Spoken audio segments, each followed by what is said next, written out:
their antibody titers stay up, and they measure them for up to a year.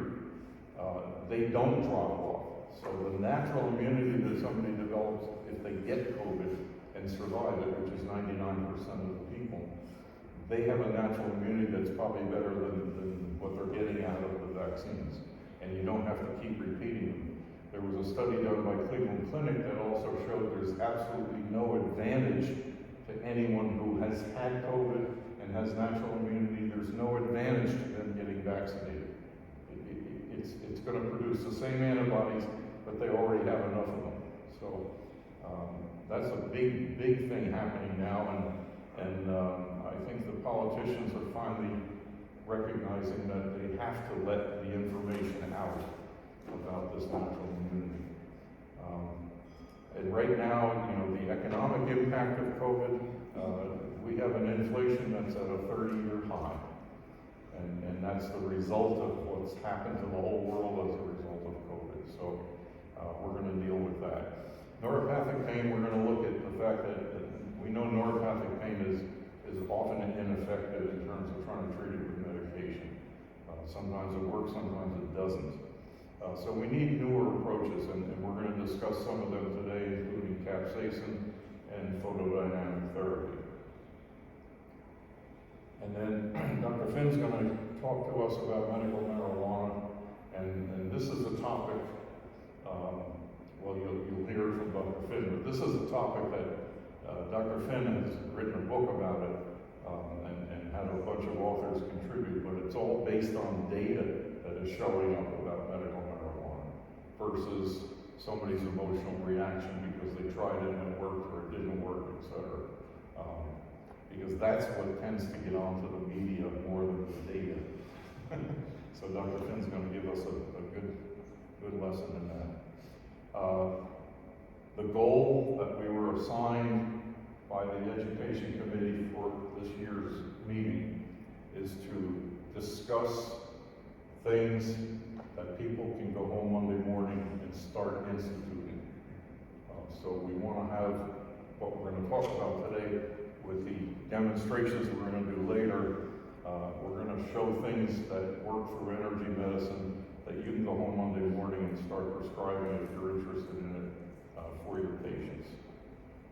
Okay, so that's what I wanted to do for the introduction, and now I'm going to ask Dr. Halassa to come up and do his presentation. He's going to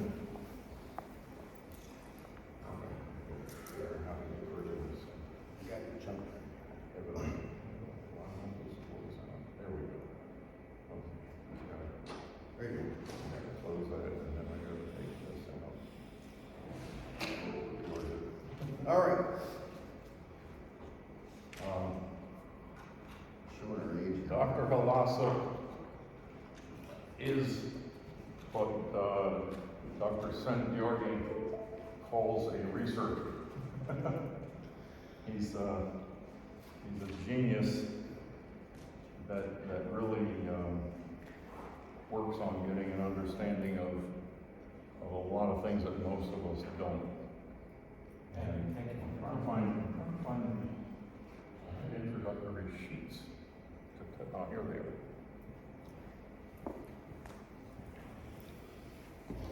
I met Dr. Halassa in Germany.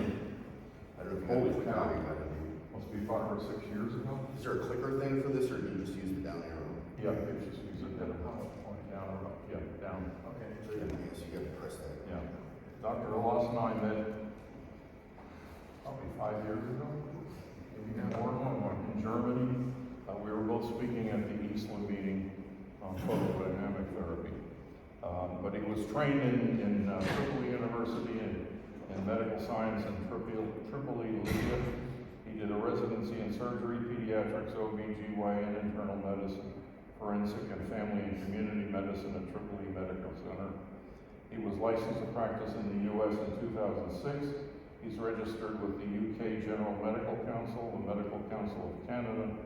He's a board member and faculty of the Academy of Stem Cell Physicians and board member and faculty of the American Osteopathic Society of Rheumatological Diseases. as well as the Academy of Oxidative Stress Disorders. Dr. Halas is actually the founding father of the AOSD. He founded and is the medical consultant and clinical director of research and development of the Chronic Diseases Prevention and Management Centers of Nitro Medicine. So, Dr. Halas, welcome. Thank you. Thank you very much, Dr. Albert Gray.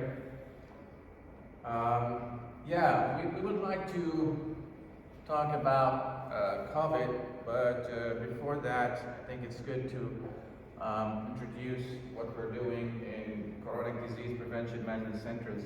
I have around 10 clinics adapting our protocols, and we're trying to manage chronic disease and preventive using all the methods out there, whether it's mainstream medicine, integrative, regenerative, under a big umbrella that's called chronic disease prevention and management. And yes, I think when we go and we learn about integrative medicine, regenerative medicine, they all trying to manage diseases, but based on the therapy. Let's say regenerative medicine, they use stem cells, PRP.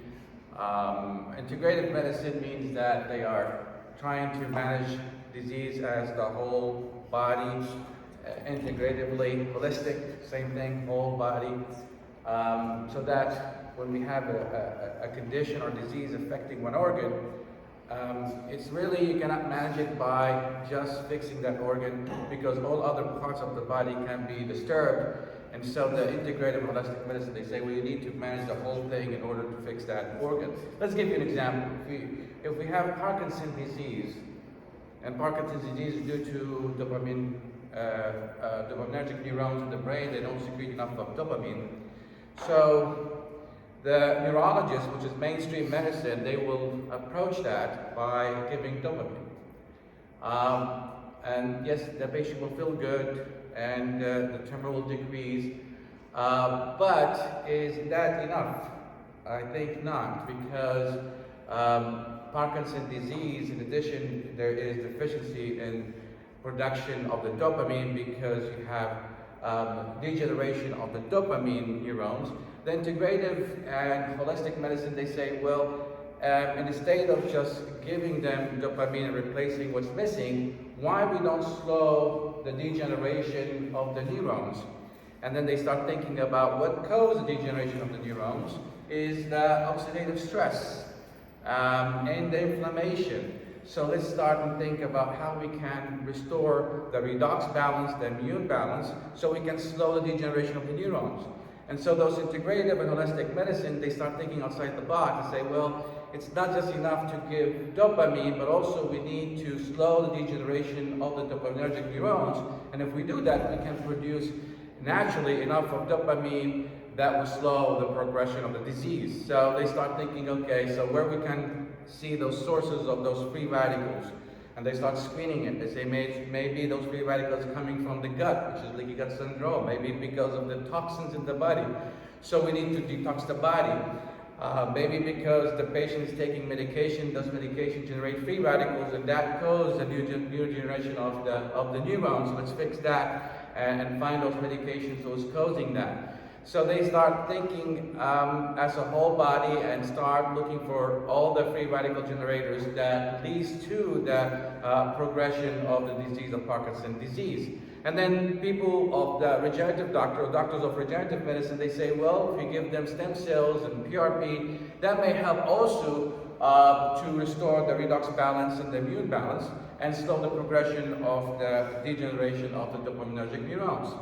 Our approach as Chronic Disease Prevention Management Center, we are a little bit thinking that instead of just doing the integrative approach, which is more of slowing the degeneration of the dopaminergic neurons in this case, by giving them those supplements or fixing the gut syndrome, or regenerative medicine, yes, use the same methodology of regenerative medicine using stem cells and PRP, but also we can use low dose dopamine and use the mainstream medicine protocol. So chronic disease prevention and management, it's all about combining mainstream medicine protocol with all other disciplines, regenerative, integrative, and holistic, as one, and come up with a protocol that will fix the root cause of the pathology of the chronic diseases.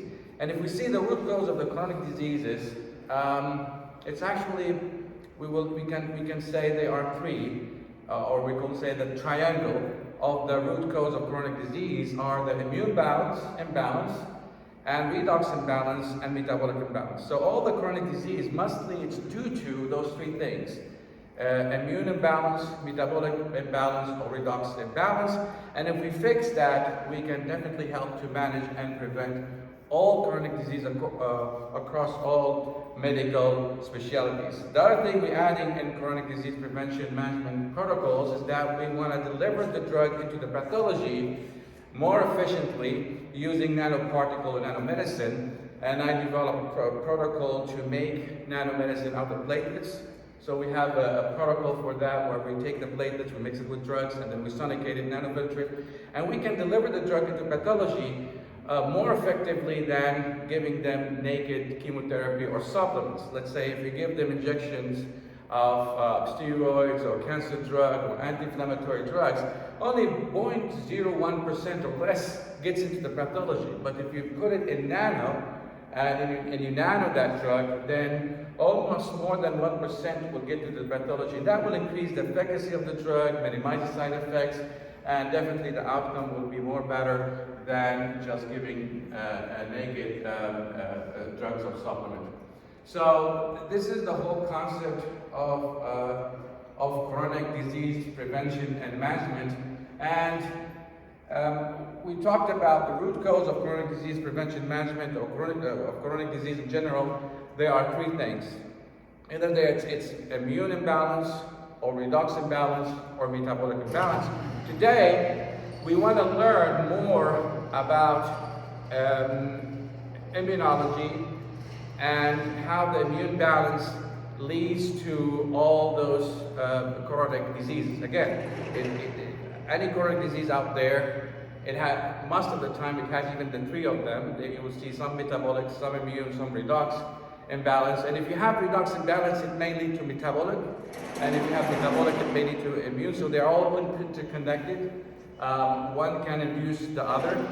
So let's go ahead and understand immunology.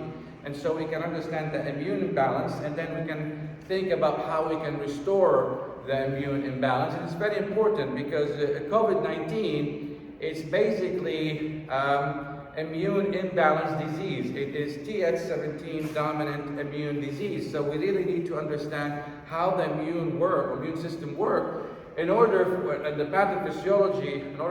the pathophysiology of COVID-19, and in order to really able to manage COVID-19. And so let's go to immunology and understand the basics of immunology, and then that will help us to understand the pathophysiology of COVID-19, starting by understanding that when we encounter a virus or infected cells with virus or cancer cells, what will happen to our immune system? The macrophage will take this, will eat them, will eat those cancer cells, will eat those infected virus, and then those macrophages will start polarizing from naive macrophages into M1, and that we will say we'll call M1 polarization, and it starts secreting all this interferon, interleukin 12, and that leads to polarization of the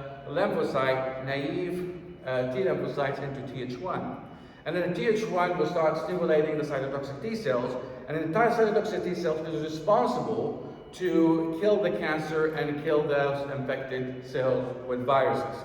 So in order to kill virus or infected tumor, the macrophage needs to eat them first, taste them, and then polarize the immune system into M1 and Th1 and produce enough of cytotoxic T cells to attack those infected virus cells and those cancer cells.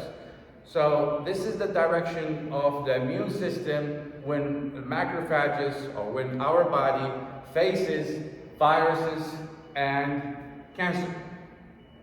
But if our immune system faces bacteria, what will happen? Your macrophages will eat those bacteria, will taste them, and definitely they will process them, presenting to the lymphocytes, to the naive lymphocytes, and those macrophages will polarize into we call the macrophage 17. And the macrophage 17 will polarize the immune system, the naive T cells into Th17. And then the Th17 will start secreting, and along with M17, they start secreting interleukin 6 and interleukin 17. And this leads to change in your CBC differential, and you will see neutrophilia. And you will see an increase in neutrophil, because the way that we destroy bacteria is by neutrophil. So the mu will polarize into Th17, M17, and all those cytokines will help to differentiate your CBC into neutrophils.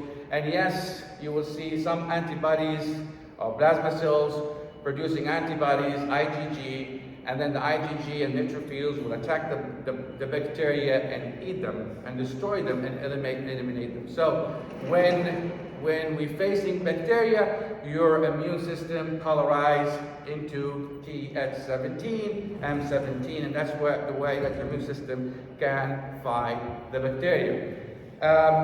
If your macrophages faces fungus infection, well, what will happen?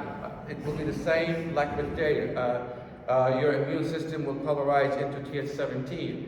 If your immune system faces allergens or parasites like worms in the gut, what will happen?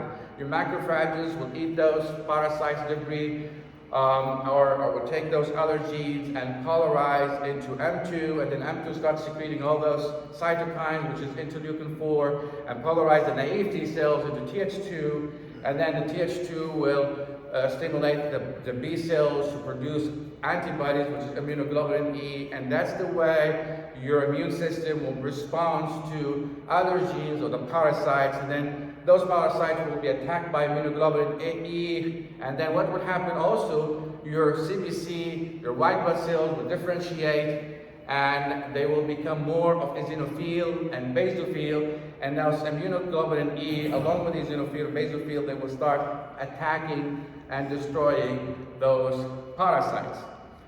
So, responding to allergic or parasite, your immune system polarizes into Th2 and produce immunoglobulin E as a way to defend your body against those invaders. Okay, so what about your self-antigens? Of course, we need tolerance to self-antigen. We need the immune system to recognize our self-antigen as self and not attacking it. So when your macrophages eat your own self-antigen, attacks your own cells and start processing it, tasting it, processing it, and presenting it to the lymphocytes, what will happen? Your lymphocyte will differentiate to the Tregs, secretes interleukin 10, and this will lead to what we call immune tolerance, because your immune system, or your T naive, will end up into Tregs. And what will happen to those cytokines, the interleukin 10? They will inhibit all those effectors, all those Th effectors. They will inhibit the Th17, Th2, and Th1, preventing your immune system from attacking your self-antigen. So they are responsible for the immune regulation. So this is very important concept. As you see here, your immune system is responsible to differentiate your white blood cells in which direction they're going to be. If you are attacked by a virus or you have cancer, the immune system will polarize into Th1 and cytotoxic T cells. If you've been attacked by bacteria or fungus, your immune system will polarize into Th17. And what would happen to those white blood cells? It will also differentiate into neutrophils. So if you see here, your immune system controls the CBC differential. So that's the reason when we are trying to know or screen which the body is being infected or how your immune system is imbalanced, which direction, we ask for CBC differential. Because if I see neutrophilia, then we think, oh, this could be bacteria or fungus infection. If I see lymphocytosis, oh, this could be cancer or viral infection. And so if I see allergy, then we will see what eosinophilia and basophilia in the white blood cells. So your white blood cell differentiation here is being controlled by your immune system polarization, and immune system polarization is being controlled by what foreign antigen the macrophage is eating. Is it they're eating bacteria or cancer, or they are eating allergen or parasites, and that leads to deter your CBC differentiation and polarization of the immune system. Now, this is very important to understand how your immune imbalance and how your immune response to diseases, and how the immune imbalance leads to all those chronic inflammation and autoimmune diseases. This is very important diagram here that shows how your immune is polarized and which direction. As you see here, if the macrophages faces viruses or cancer, your immune will polarize into Th1, and then you have cytotoxic T cells, and the cytotoxic T cells will attack those cancer and those virally infected cells. So if you have COVID-19, what do you expect? What polarization will be? Patients be infected with COVID virus. What will your immune system supposed to be polarized? Well, if it's virus and your cells be infected with virus, normally that immune system, your macrophages, when they eat those infected cells with viruses, with COVID viruses, according to what we understand now, it's supposed to be polarized into Th1 and cytotoxic T cells, and then the cytotoxic T cells will kill those infected cells of those viruses. But that's not the case in COVID. It's a little bit strange about COVID, different from all those other viruses. Other viruses, yes, most of the time if you have flu viruses, it will differentiate, we'll see lymphocytosis, but I don't know if somebody here is doing any treatment of COVID or diagnosing COVID, you will see neutropenia, all right, in a state of lymphocytosis. And that's a little bit strange. This is virus. You're supposed to be moving to Th1, M1, and producing cytotoxic T cells. But what happened is this virus is fooling the immune system, and we're going to learn that in the coming slides, because of the spike protein blocking the ACE2 receptor, causing overactive angiotensin II type 1 receptor, which you're going to see that in slides and animation. And that leads to signaling differentiation of the immune system into Th17 and neutrophilia. So if you see the CBC of patient with COVID, you will see they have high neutrophils and instead of supposed to have high lymphocytes, right? And we're going to learn that, how that happened in the coming slides.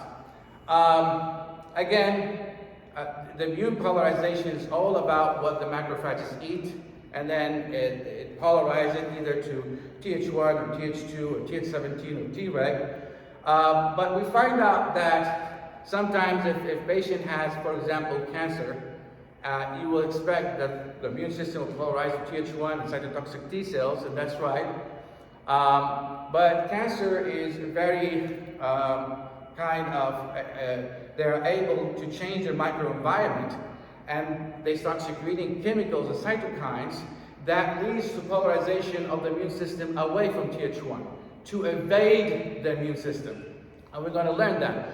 So we will see that it's very important to learn that the tumor microenvironments can fool the immune system and secrete chemicals and make the polarization to be away from Th1, and that leads to the cancer to grow and evade the immune system. So let's go ahead and see the difference between flu infection and COVID-19. What's the difference between them, and how the immune system polarized differently in the coming slides that we're going to see here. And we need it in the form of animation, so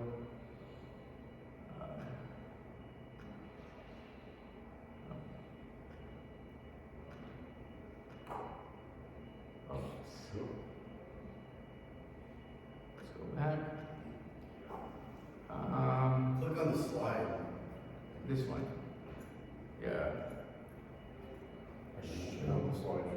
Right.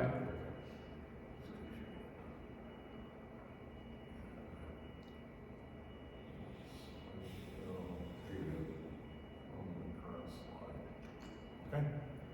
No, There you go. All right. Good.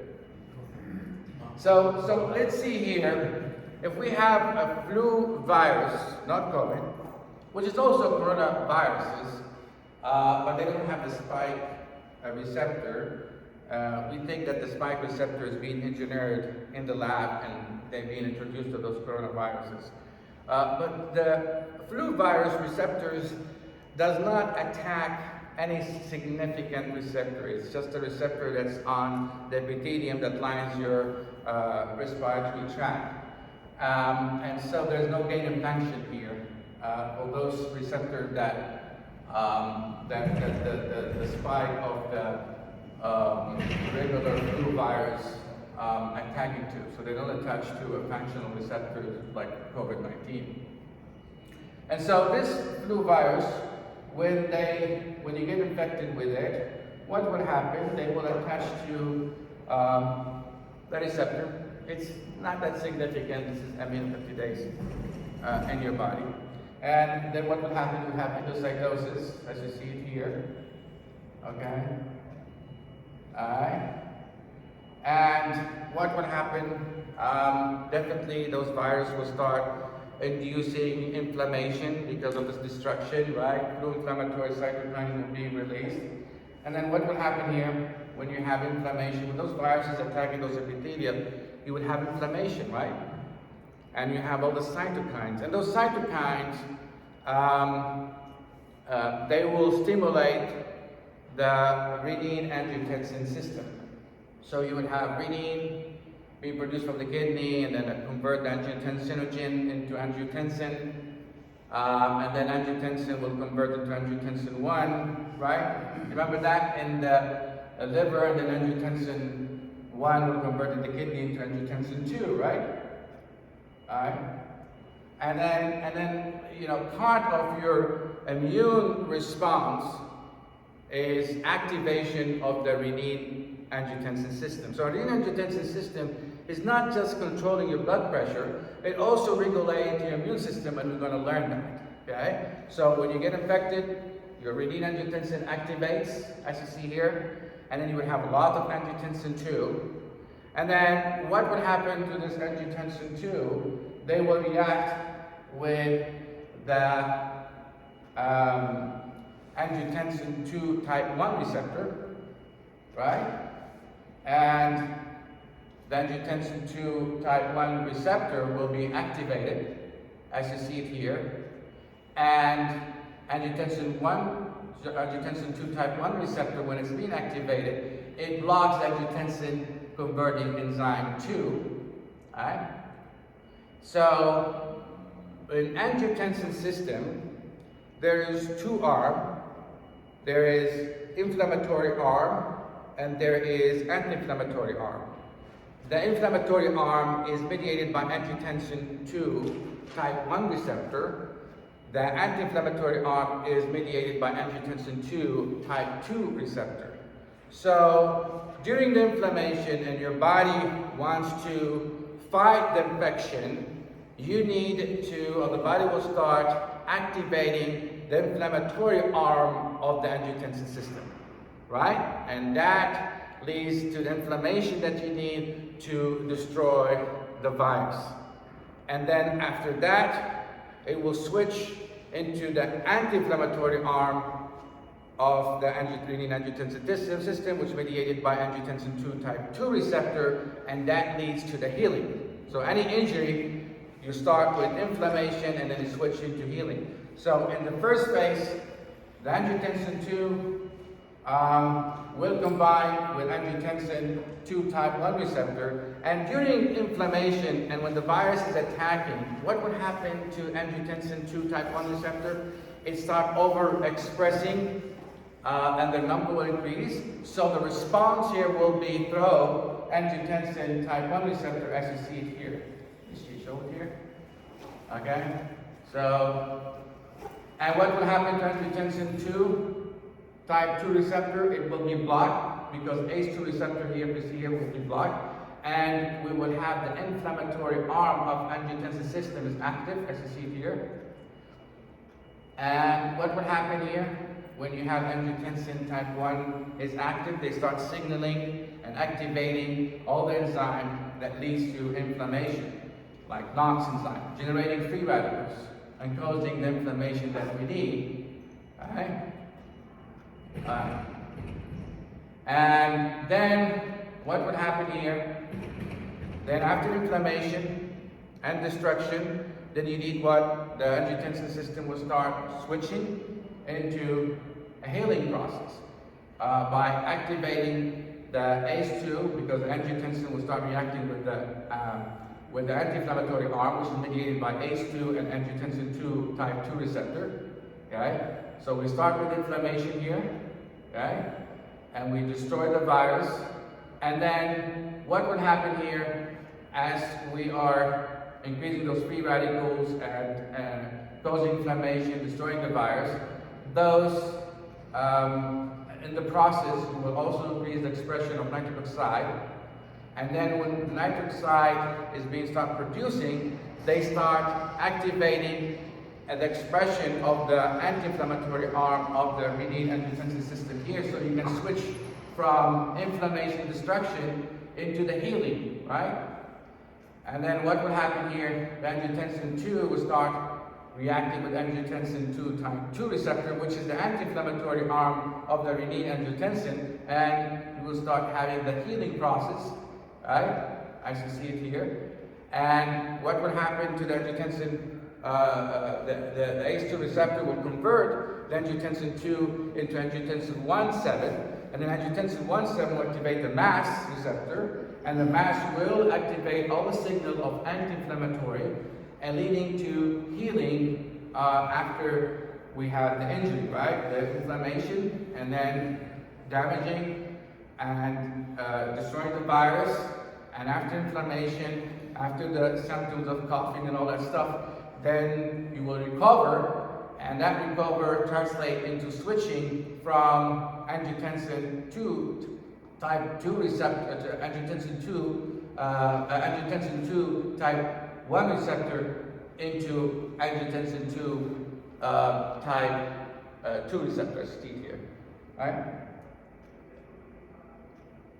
Alright, so now we switch from inflammation into healing, as you see it here. Okay? So, as you see here, the renin-angiotensin system is responsible to regulate the inflammation and the healing process that will take place when you are infected with a virus. And what will be the polarization of the immune system here when you activate the angiotensin 2 type 1 receptor? You will see that you will have Th1 and Th17, so you have neutrophilia, you will have high neutrophilia, you will have lymphocytosis, especially the lymphocytosis, which is represented as Th1, which will help to destroy those infected virus with the flu, right? But what would happen when we have COVID virus? It's a little bit different. The COVID virus, it's being designed in the lab, and they have a spike receptor, and this spike receptor will inhibit the ACE2 receptor, as you see here. And when they inhibit the ACE2 receptor, remember that ACE2 receptor is part of your anti-inflammatory arm of the renin-angiotensin system. So if you inhibit the ACE2 receptor, you inhibit the anti-inflammatory arm of the renin-angiotensin system. What will happen here? You would have overactive of the inflammatory arm of the renin-angiotensin system, which is mediated by angiotensin 2 type 1 receptor. So if you see here that when the virus, the COVID-19 spike and the virus will attack the ACE2 receptor, and then you would have the endocytosis here, and the cells start replicating, and then you have all this inflammation, activating of the renin-angiotensin system. The problem with this virus, it's going to block the ACE2 receptor, which will inhibit the anti-inflammatory arm of the renin-angiotensin system, leading to overactivation of the inflammatory arm of the renin-angiotensin system, which is mediated by angiotensin 2 type 1 receptor. And think about it that if you have, yes? What you're describing is that what they've been calling the bradykinin storm? Yes, so basically, once you block the ACE2 receptor, ACE2 receptor is part of the anti-inflammatory arm of the renin-angiotensin system. So you block this. So what will happen to the inflammatory arm of the renin-angiotensin system, which is mediated by angiotensin 2 type 1 receptor? They will be overactive. And when this is overactive, they start signaling all the inflammation and leading to the cytokine storm. Yeah, and what I read is one of the unique things about COVID is when it gets that bradykinin storm going. Right. In the lung, Uh-huh. it forms hyaluronic acid. Right. Okay, that's why we don't have a typical pneumonia from COVID. Right. But they said it's like trying to breathe through jello when the hyaluronic acid starts coating all the cells. Right. And we're going to learn that from here, Yeah. that when the ACE2 is being blocked by the spike, which is the anti-inflammatory arm of the renin-angiotensin systems, because you have two receptors, right? Angiotensin 2 has two receptors, either combining with angiotensin 2 type 1 receptor and produce inflammation, or combined with ACE2, and ACE2, it will activate the angiotensin 2 type 2 receptor and produce the anti-inflammatory, right? So if you block the anti-inflammatory arm, you block the ACE, you block the angiotensin 2 type 2 receptor signaling, right? So there's no antioxidant, no anti-inflammatory, nothing there because you block it. Then this will be overactive. Angiotensin 2 will be activating the inflammatory arm of the angiotensin continue, which we needed in the beginning because we needed to destroy the virus and cause the injury and cause the inflammation. So we need this protection. But if it's overactive because you block this system, this anti-inflammatory to counteract, then you cannot switch into the healing anymore. So think about, you have a receptor signaling, which is angiotensin 2 type 1 receptor is overactive, signaling your immune system to release all this and activate all the cytokines, especially interleukin 6. Why? Because angiotensin 2 type 1 receptor will activate the immune system to be moving into Th17, the polarization we talked about, which produces interleukin 6 and interleukin 7, and polarize your CBC into neutrophilia in a state of lymphocytosis. So you will see in the blood of the COVID, they have neutrophilia. They're supposed to have, but because of overactive angiotensin 2 type 1 receptor, it leads to activation of the immune system, polarization into Th17. And why not into Th1? Because it's a virus. This is where you talked about the ACE2 receptor. When it's being blocked, we know the ACE2 is responsible to destroy the bradykinins, right? And bradykinins, it's supposed to be polarizing the immune system into Th2. So think about it. ACE2 receptor is not working. Then you have a lot of bradykinins, and then the bradykinins will polarize the immune system to Th2. So you have Th2 and Th17, right? And Th2 cytokine, which is interleukin 4, will inhibit the Th1. So you don't get cytotoxic T cells. So COVID-19 is fooling your body.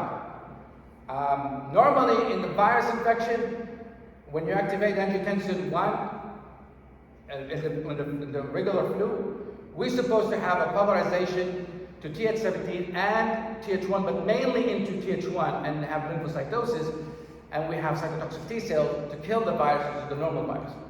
And this, it's fooling the system because once you block the ACE2 receptor, you lead activation of bradykinins, too much, polarize the immune system Th2, and then the angiotensin, the angiotensin 2 type 1 receptor, it will release signaling that will polarize the immune system into Th17, producing interleukin 6, and then you have this the storm. The cytokine. Yes, which is mediated by interleukin 6 and interleukin 17. Okay, so we can define COVID-19 as a Th17 dominant immune disease where you have too much of interleukin 6 and interleukin 17. And all the problem that we see in COVID, including clotting, when you have too much of interleukin 6, it activates the clotting and abnormal coagulation. In addition to that, the spike itself, the virus itself, can react with platelets and activate the platelets directly. And then other people say this will also trigger antibodies that will activate the platelets. So you have autoantibodies. So there's three mechanisms for coagulation. Interleukin 6 itself and neutrophilia, too much of those can lead to coagulation. The spike of the virus can activate the platelets because the platelets do have ACE2 receptor. And we go through the same mechanism. You have too much inflammation in the platelets, which will activate them. And the third thing is triggering antibodies that will lead to coagulation. That's why we see D-dimer high, even if there's no virus. So the patient is infected, recovered, and the D-dimer is still high, right? Why? Part of it is because autoantibodies that activate the platelets. Okay? But during the process of the COVID, you can argue that the platelets activation is due to interleukin 6 overactivation. Neutrophilia itself can lead that as well. And so here in COVID virus, it's a little bit different. The difference is between COVID and regular flu that the regular flu virus did not hijack any significant receptor that is part of your function of your body, like renin-angiotensin system, right? God said, inflame the body. Yes, it activates the angiotensin type 1 because that's how you respond to inflammation. The expression of angiotensin 2 type 1 receptor will increase in the beginning, and you have the signal of inflammation, and then it switches into angiotensin 2 type 2 receptor and goes the healing, right? And during inflammation for the regular virus, we have lymphocytosis, because we have cytotoxic T cells, and we're able to clear the body from the infected regular virus, which is the flu virus, right?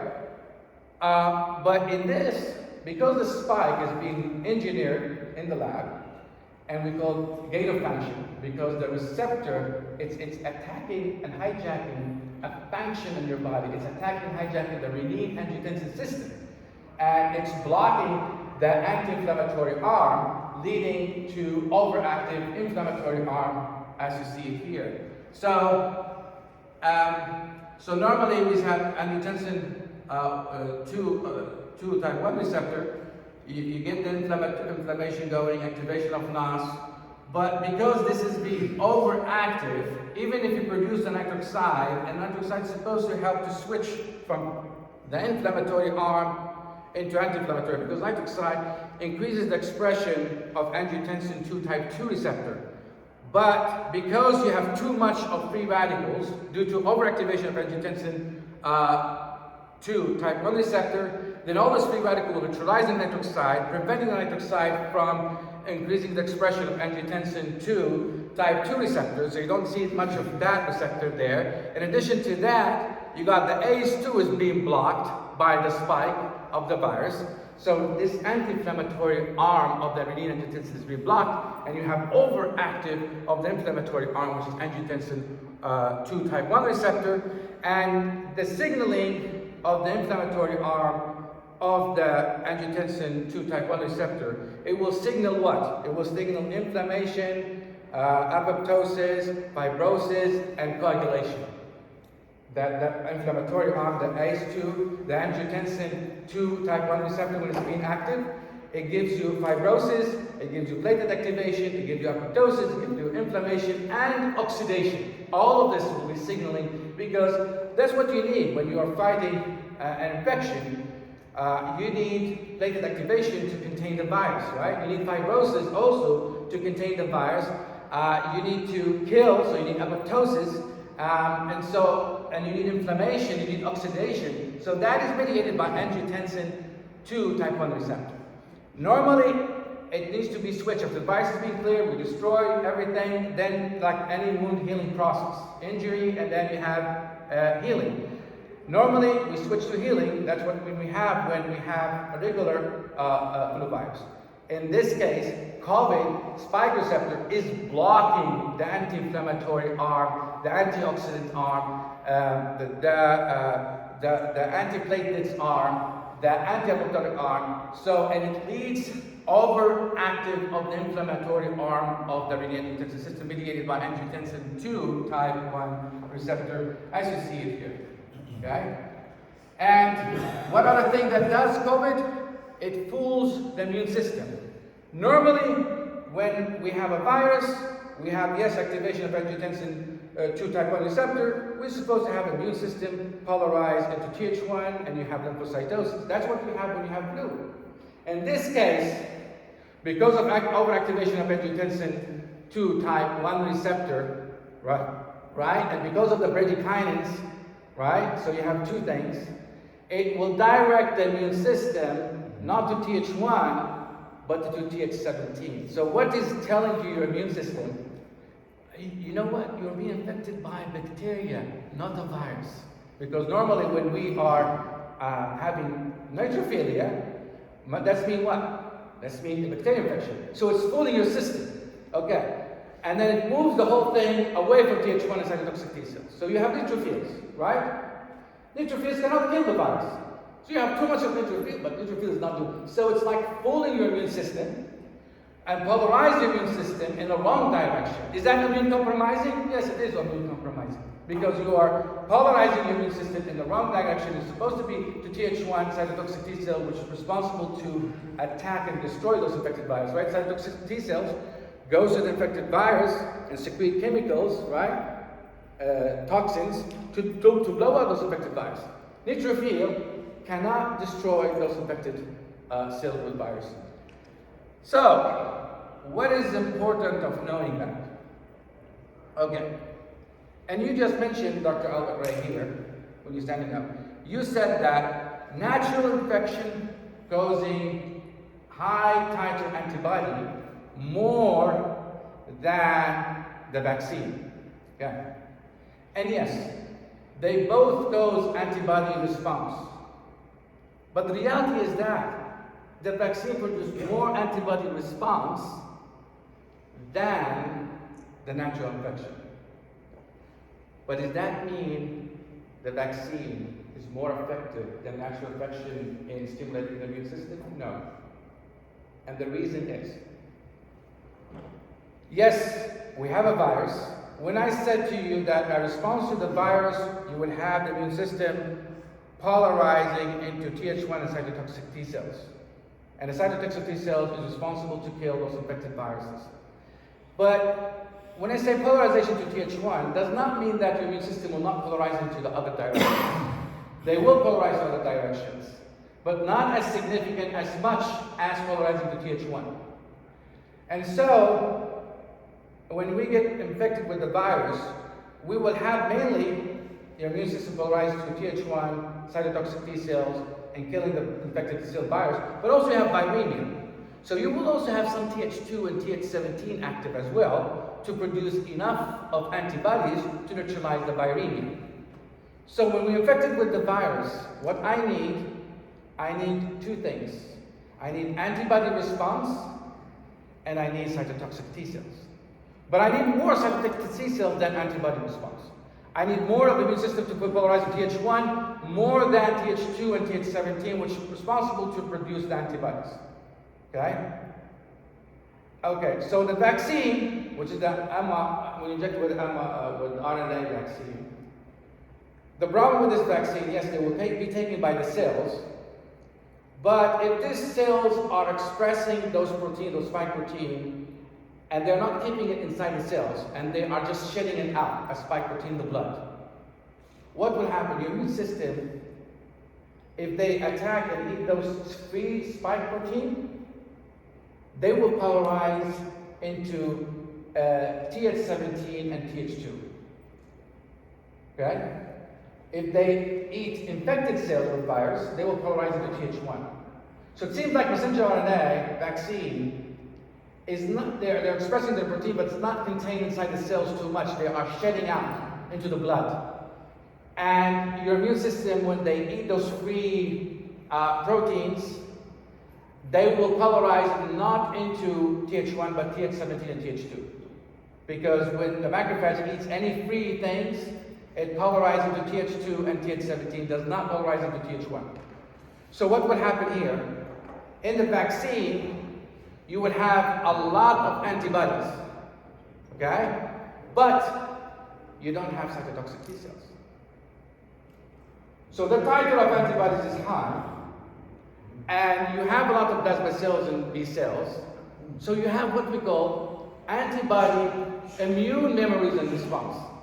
Remember that in the diaphragm, if you have too much of B cells and Th2 cytokines, including interleukin-4, then what will happen? It will suppress the cytotoxic T cells. So what does that mean? The vaccine gives you a high titer of antibodies, yes, but too much of antibodies is not good, because too much of Th2, there's interleukin-4 that's being secreted, will inhibit the Th1. So you don't produce much of cytotoxic T cells. So your vaccine gives you antibody is higher and even higher than natural infection, but natural infection, it gives you more of cytotoxic T cells memories than the vaccine. So it gives you more balanced immune system than the vaccine. And more persistent immunity. You can argue the persistent, but very important to argue that it engages the cytotoxic T cells more than the vaccine.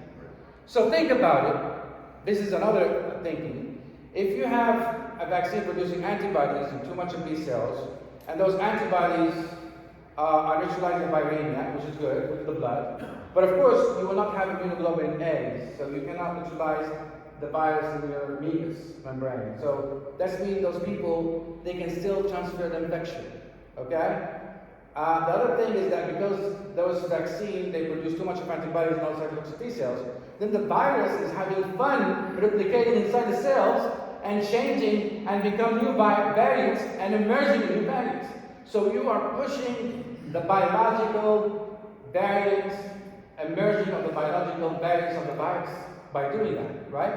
So it's very important to have immune response, immune memory, that will neutralize the viremia, but also neutralize the virus that's been infecting those cells, to prevent those viruses from replicating and giving you what we call variants, okay? And we find that the natural immune system, or natural infection, it gives you a balanced immune system, more cytotoxic T cells than the vaccine. And so, if you recover from, as you said, from natural infection, you don't need the vaccine. In fact, if you give the vaccine to them, you make the whole shifting back into antibodies. Yes, you are happy with the antibodies, but you don't have much of cytotoxic T cells. You mess up with the whole thing with the immune system. So keep it. You recovered? Yes. But if you're not recovered, and you say, I want to just at least protect my blood from viremia. So go ahead, especially the people who are underlying disease and all that stuff, you just want to give them protection. So you can give them that vaccine to sterilize the blood, but you're not sterilizing the tissues, the intracellular from the virus, you're not sterilizing your mucus. So who's the one who's going to transmit the virus?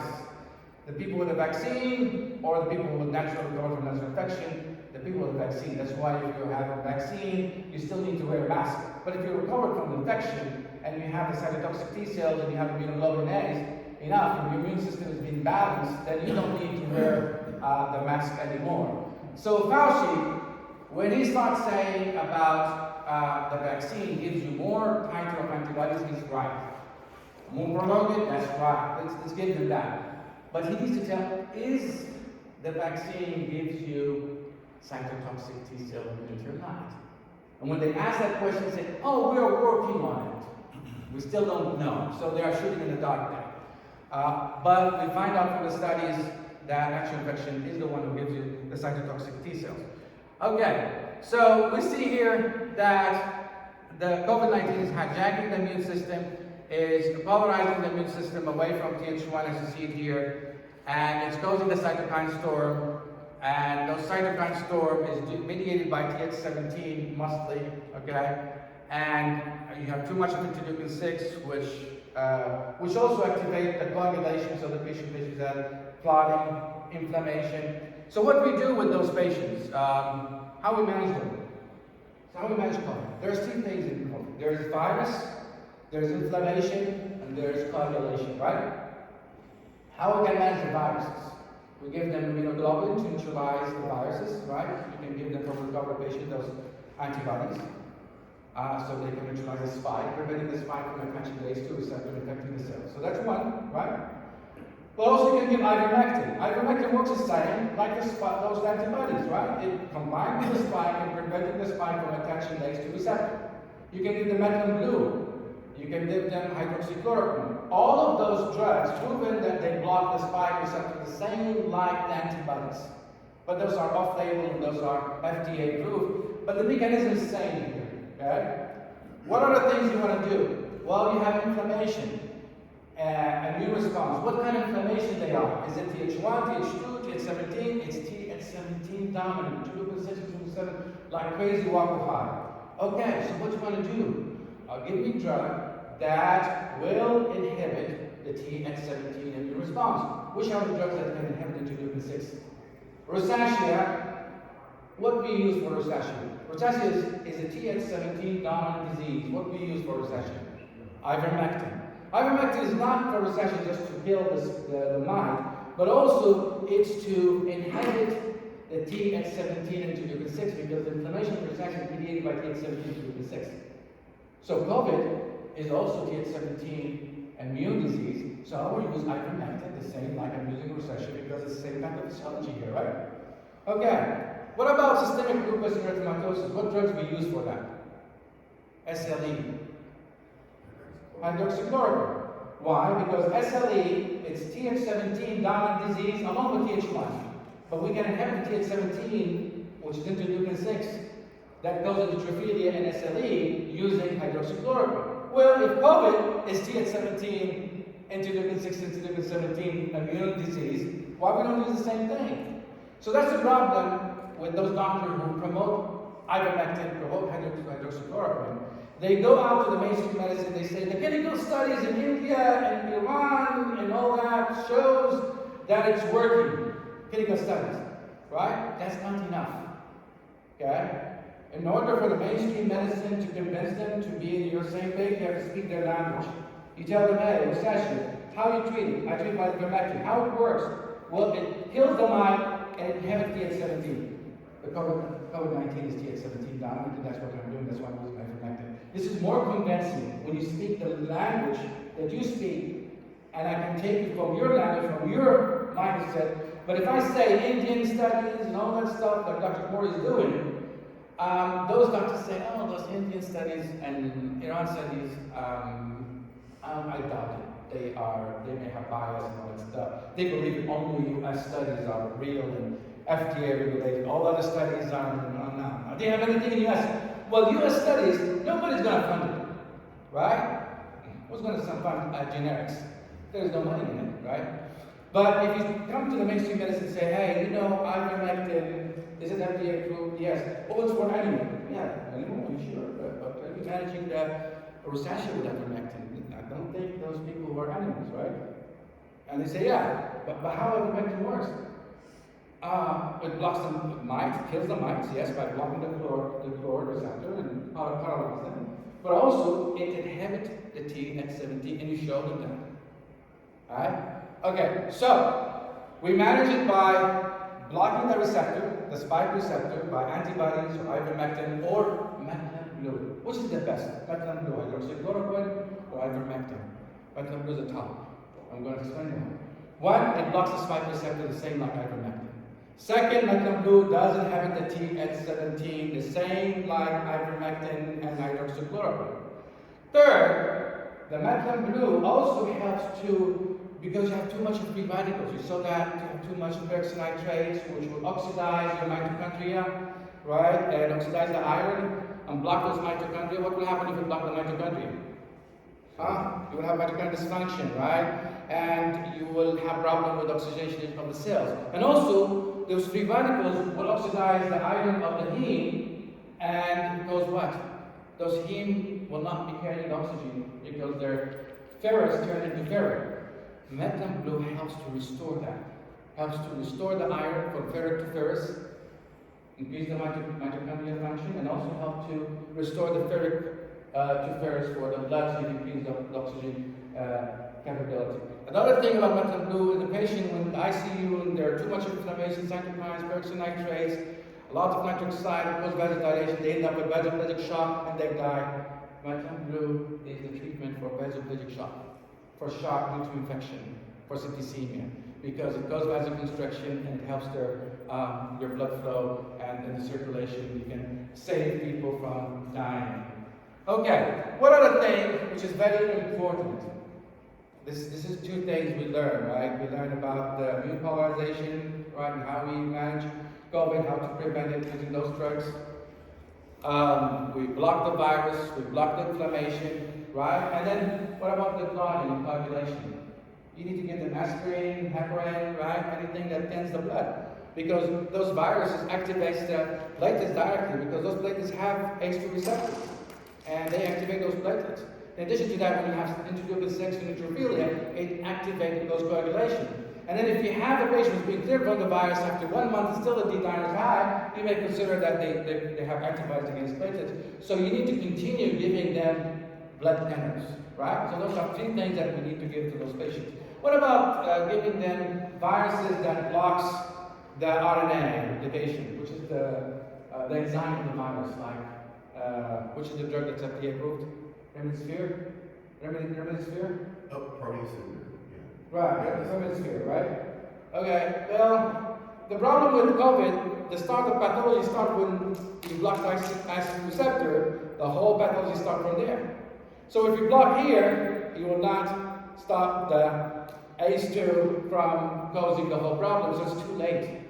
So I don't think the right to block the virus of COVID, giving anything that blocks the enzyme. You can do it for the viral enzymes, polymerases, but that's not going to be effective in the late stage when you already have the inflammation. Now, the very important, which is the latest thing we want to talk about, is something that's called silent hypoxia. Have you heard about it? Okay, people, they have COVID infection, and their oxygen is low, but they don't feel it is low. And when they go to the hospital, they're normal, right? You see the oxygen saturation of them 70, 60, some of them 50, but they're normal. They have no dyspnea. They don't feel nothing, right? What will happen if the mainstream medicine saw a patient with their oxygen saturation less than 90, 80, or 70 or 50? Immediately they put them in the oxygen, and then if the oxygen did not put them high to 94, 93, then they put them in intubation. Their lungs are ready like a balloon, fragile, right? So what will happen? They blow up their lung, they die. Okay, that's what we have. So why we have silent hypoxia? Because this virus is infecting the carotid body that fills the oxygen, right? And makes you not feel the oxygen, gives you no response for dyspnea. Does not give you something because it blocks the sensation of oxygen. Same like it blocks the sensation of the smell and taste, it blocks the sensation for the oxygen. Okay? And so, what we need methylene blue. The reason why, because methylene blue is better than ivermectin. It penetrates the blood-brain barrier, and it helps to neutralize those viruses that's getting into the brain, and helps to act inside the brain and central nervous system. So that's the reason I prefer methylene blue over others. Okay, and you give them oxygen only. You don't put them in intubation, early intubation. Even if it goes to 80, don't worry. But in here, they're managing COVID-19 pneumonia as any other pneumonia. They're managing silent pneumonia as reactive pneumonia, and that's wrong. Because reactive pneumonia, yes, if they are less than 93 and you cannot maintain with normal oxygen flow, then you put them with early intubation. Go ahead and intubate those reactive pneumonia because they're distant. And they get tired and they cannot make it, right? But in COVID, because it's silent pneumonia, don't use the same protocol. You give them an oxygen flow high flow of oxygen, even if it's 80, you don't intubate them. If you intubate them, you blow up their lungs. Okay? So air intubation is wrong. The protocol of the oxygen is less than 93 on mask. You need to put them in intubation. That needs to be stopped. If we do that, we can save how many people? Millions of people who die from the ICU. Right? I see Dr. Darshan, are you using Methylene Blue? Huh? Using Methylene Blue in your clinic? I use hydroxychloroquine. Hydroxychloroquine? Because in India they use Yeah, Methylene Blue, right? Now we know that Methylene Blue is better because it has all the I mechanisms. use one. Right, so you can hydroxychloroquine. I don't use ivermectin there. I don't use it as well because it worked, Yeah. but I have confidence that Methylene Blue is better. Okay, I think I'm done because I've had too much here. I think Dr. Albert Gray is screaming in there, backyard. So we have Dr. Mike Beamer. No, not yet. Not yet. We're gonna do a breaker. Yeah, okay. That was brilliant. Again, what a beautiful description to help us understand what's going on. And I want you to take that knowledge and filter that through the living matrix. Okay? Because all this stuff has no consciousness. It doesn't know what it's doing. Right? It's like a computer. It's zeros or ones. Okay? This is our living matrix communicating through the entire body, telling itself what's going on. Remember, it passes information and energy. So it passes the information, what's going on. That's why, as you said, you can start with that bradykinin storm in the lungs. You can develop a cytokine storm secondary to that. And then the cytokine storm is what creates inflammation in the whole rest of the body. Right? Okay. Because the living matrix sent the information all over every cell of our body. And what is happening here in the beginning, and what continues as you beautifully described it, that information has already been sent all over the body. And the information says, I need energy here right now. Okay? That's where I need it. So it sends it back. Remember the crystalline structure. And our matrix is like a crystal. So the electrons in our cells can go where they're needed through that living matrix. And that's how the energy gets there to change the process. The other part, you said it at least 5 times, and it was perfect, okay? My question to you was going to be, are free radicals good for us or bad for us? And the answer is yes. Okay? You know, when we always hear that joke about, do I go left or do I go right at the crossroads? The answer is yes. It's a profound statement, because what it is really talking about is what you mentioned 5 times. Balance. Okay? There's no state of health if you get rid of free radicals, you'll die. We need free radicals. They help us function normally. It's, as you pointed out, it's when the system gets out of balance. And what happens here is that ACE1 and ACE2 get out of balance, right? And you said, boom, boom. There goes that cytokine storm. There goes the bradykinin storm. Because we lost the balance. And the system, it's like the old scales on Lady Justice. The system wants to try to balance itself again. Think about the word disease. When we have disease, it's dis-ease. A system of ease and health is when everything is in balance. And anything can throw it out of balance, including stress. Okay? And we're going to talk a little bit, I think, later about the mental effects of COVID. you not only get an immediate response because all the living matrix is in every cell of your brain as well, okay? So that's why Carol Davis said fascia is the mind-body connection. Because the part of your brain that lets you think is getting signals from that living matrix that tells you what's going on. And then it becomes a conscious thought. Oh, I don't feel good. The system doesn't know you don't feel good. You don't feel good because that part of your brain got activated that lets you become consciously aware. Okay? So we have direct effects from the COVID on our mood, on our thinking. People talk about feeling like they're in a fog mentally. And we have long COVID, which we're going to have a guest this afternoon who's going to talk about long COVID and why those symptoms persist. Because when you sensitize the system, it becomes permanent. Okay? It changes the whole, just like the ACE1 and 2s stay out of balance. When you sensitize our brain and our spinal cord, it causes a change in the genetic expression that's going on within those cells. When that genetic expression changes, it's like switching radio stations. Once you switch to a different radio station, your radio keeps playing that station, whether you want it to or not, unless you change it again.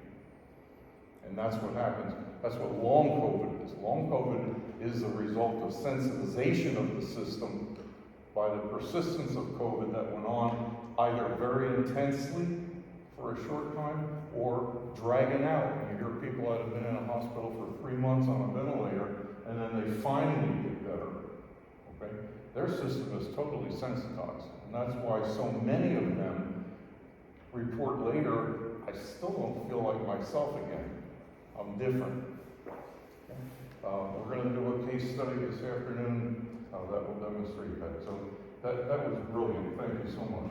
Excellent material. Okay, we're going to take a 20-minute break now, and then Mr. Beamer is going to come back and talk with us about the pharmacology